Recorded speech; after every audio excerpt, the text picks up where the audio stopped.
Hey wrestling fans, Brian Crazy here, F and True Wrestling, here to bring you a very special video on the 10-year anniversary of the day WWF bought WCW. Their final broadcast was on March 26, 2001, which was dubbed the Night of Champions, which we basically saw most of the titles change hands into the superstars that would be appearing in WWF television in months to come, which we'll touch on in a little bit. Unfortunately, the invasion didn't quite go over as they hoped it, but I did think it was a great chance to showcase some WCW talent to the WWF fan at the time that never got to see some of these great athletes compete. I do have to say the invasion was lacking some of the mainstays like Ric Flair, Hulk Hogan, Scott Steiner, Rick Steiner, uh, Goldberg, just to name a few names. Like I said at the start of this video, this is the 10-year anniversary from when then-named World Wrestling Federation Entertainment, Inc. purchased WCW from AOL Time Warner. Now, this is shortly after the Time Warner merge. Time Warner purchased the assets of World Championship Wrestling from Jim Crockett Promotions in 1989 after the Crockett's ran into some financial trouble. I mean, they were selling out the Greensboro Coliseum to the point that they were actually clogging interstate highways, guys, believe it or not. But the problems, just financial management wasn't there. They were spending more than they were bringing in. They were, undergoing a huge expansion towards the Midwest and towards California. Expanding the World Championship name, expanding the Crockett Promotions name, bringing, all these cities and towns, great talent like they've never seen before. Now, back in the 80s, Southern wrestling varied a lot from the Northern style wrestling that the WWF brought. The WWF was more entertainment-based, while Southern wrestling was exactly that. It was technical mat-based wrestling, and we had, the pioneers, Ric Flair, Dusty Rhodes, just to name a few. And so, yeah, this is a very momentous day to celebrate WCW's 10-year closing anniversary. I wish we could be celebrating a 10-year anniversary of something else positive for WCW, but there are still things of WCW that remain today. There is, things in current wrestling that we still see that, were derived from concepts that were created in WCW and its predecessor, Jim Crockett Promotions. And the reason that WCW ended up going out of business was they were quite successful. And there was a lot of change in management near the end when the AOL Time Warner merge happened. And we saw, a mix between Eric Bischoff and Vince Russo running the company, to Kevin Sullivan running the company, to another guy running the company. And it was just, such a period of turmoil. I mean, people disagreed with Kevin Sullivan so much. We saw Eddie Guerrero, Dean Malenko, Chris Benoit, and Perry Saturn all walk out in the same night, with Shane Douglas included.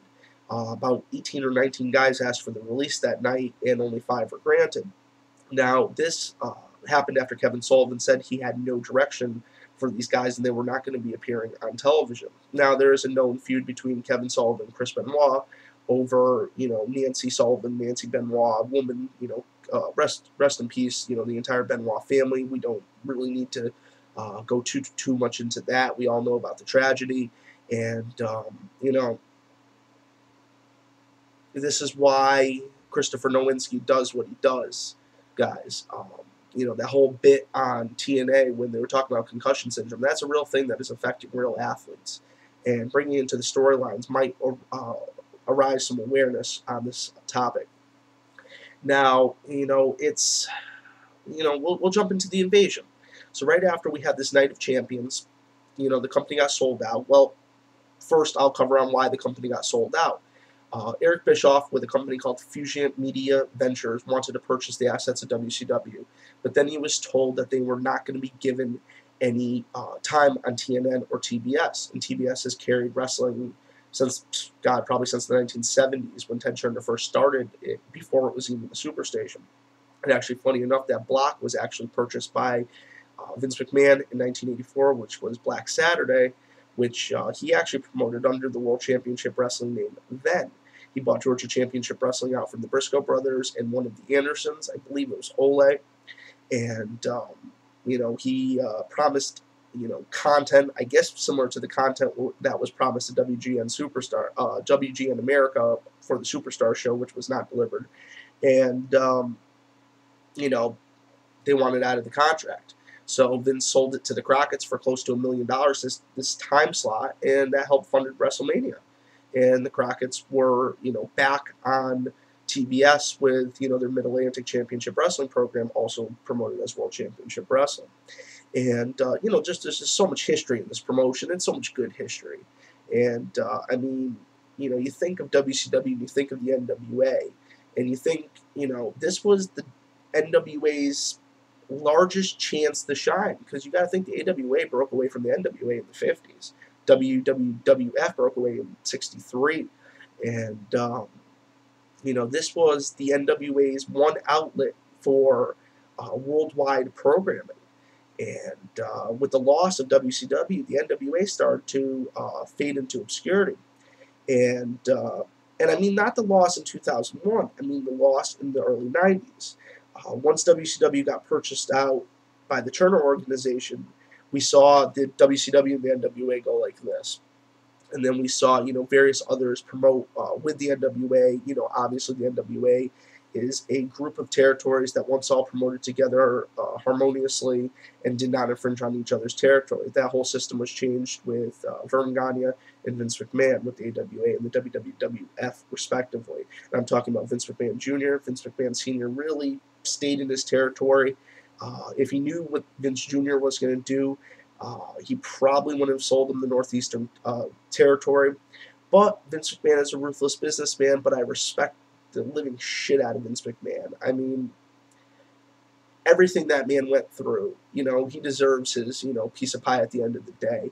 I just wish that in some, regards that he did, have the foresight to keep some of these great wrestling organizations alive, some of their talent alive, some of their hierarchies alive, and, maybe run them under the WWE umbrella, or the WWF at the time when it was purchased. And so it brings us back to 2001. And so Eric Bischoff wanted to buy the company, and they were told they were not going to be given TV time. So what's the point? So, and I guess under a previous lawsuit, WWF was given the first rights to buy if the company was ever liquidated.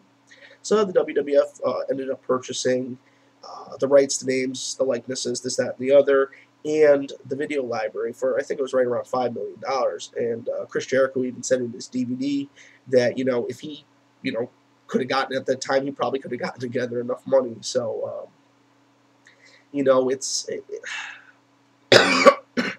excuse me. It's a shame. It's a real shame, and I wish that WCW had a chance to live on. We did get to see one awesome WCW main event on a Monday Night Raw. We get to see Booker T go against Buff Bagwell I know this is the WWF version, guys, but this belt still lives on today. This was the big gold title that was created in 1985 for Jim Crockett Promotions, the NWA, for Ric Flair when he was the NWA Heavyweight Champion. This belt later on represented the WCW Heavyweight Championship and now represents the WWE Heavyweight Championship.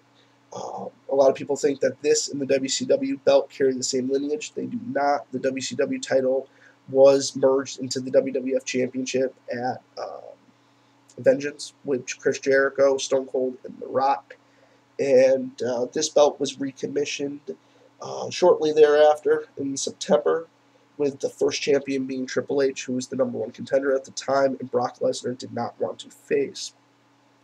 So this belt does have a lot of history, and on the 10-year anniversary of WCW, and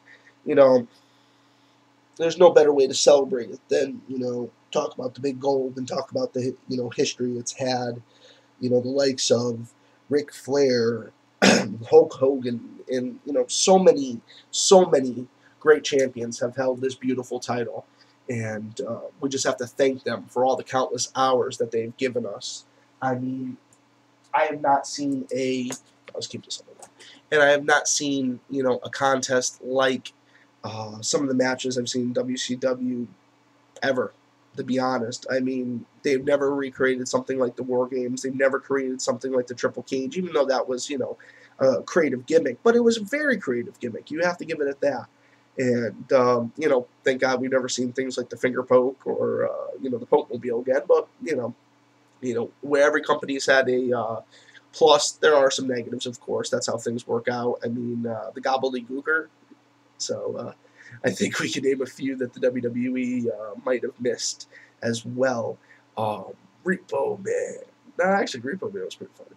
But you know, this this video just just sitting down to even do this video just brings out just so many thoughts about WCW and how much I enjoyed watching WCW. If it wasn't on Saturday on TBS or Monday Nitro or Worldwide or whatever it was. It's just I enjoyed their content, and they are truly missed. And there's plenty of fans out there that remember their contributions. And we also have to remember the contributions of the predecessor, Jim Crockett Promotions and the NWA, because if it wasn't for those men laying the foundation, we wouldn't have had WCW that we had. Another thing that we should be mentioned is I don't have a full-size title. I only have a miniature replica. But this is one of the greatest things to come out of WCW. And Eric Bischoff was mostly responsible for the cruiserweight division. He brought in some of the most fantastic talent in the world to compete in the cruiserweight division with the likes of Perry Saturn, Dean Malenko, Chris Benoit, Eddie Guerrero, Juventud Guerrero, Psychosis. I mean, the names just keep going on. Billy Kidman, and the Cat, Ernest Miller. I mean, there was phenomenal cruiserweights, and Elix Skipper. I mean, I could just keep naming them all day. But it's the history that these guys did that should be remembered. Excuse me. So we'll move on. We had our Night of Champions we were talking about. This is basically when all the titles were transferred to the superstars that would be appearing on WWE television in the months to come. Unfortunately, the Invasion was an incredible idea on paper, but without a lot of the big names: Ric Flair, Hulk Hogan, Scott Steiner, Goldberg. They had a hard time pulling it off. They had a lot of the mid-card talent. I will say they signed a lot of the mid-card talent. I'm sure they could get them at a cheaper price. Some of the bigger contracts, I'm sure they left with Time Warner. And there was still a shell corporation. I think it was the Universal Wrestling Corporation. WCW, the trademarks were sold, but the Universal Wrestling Corporation actually, was the shell parent since, the purchase in 1989. And they held on to the contracts until they all expired in 02 and 03. And, I'm out of the drink. And, the thing about it is that we just... If you guys don't know, look back and remember the history of these superstars. And just to speak on the Invasion, yeah, a lot of the big names weren't there. I think the Invasion was quite well done. I would have liked to see bigger names, and I would have liked to see it last. I think the winner-take-all, let's just end it right at Survivor Series, was not the way. It was an interesting match and a great pay-per-view. I'm not going to lie. It's one of my favorite WWF pay-per-views of all time. But I really would have loved to see, how they did the brand extension the year after, to see a WWF and a WWE, or a WCW show, excuse me. But unfortunately, there was a little fear. Vince didn't do too well outside of, the WWF for many years. He tried the XFL, which failed just recently, earlier in that year, 2001. And it didn't fail because of NBC backed out. Vince McMahon had a valid idea, and it's still a valid idea, and it could have worked just well. So hats off to Vince with that one. And the World Bodybuilding Federation, that might have been a little, overstretched, but the whole steroid scandal, that was something they just wanted to brush under the rug, of course. And, but I do have to say, on this 10-year anniversary of WCW, to all the talent, to all the superstars, to all the backstage personnel that made it possible, thank you from this wrestling fan. And, hopefully the legacy will live on for another 100 years. And people will remember the likes of Ric Flair, Arn Anderson, Tully Blanchard, J.J. Dillon, Macho Man. Just all the great talent that played into World Championship Wrestling and what they were able to do. They actually beat the WWF for 84 straight weeks in the ratings. So, if you guys don't know, check it out. It was a pretty interesting time, and it kept the wrestling fan like myself on my seat. So obviously I wasn't able to recap all of the history. I know this wasn't as organized as one of my typical shoots, but you know, you get a little emotional when you think about something that you love since you were a child. And you know, wrestling is my chosen sport. I'm very passionate about it, and that's about it, guys. So thanks for checking this out. This has been Brian Crazy for F and True Wrestling, and have yourselves a great afternoon.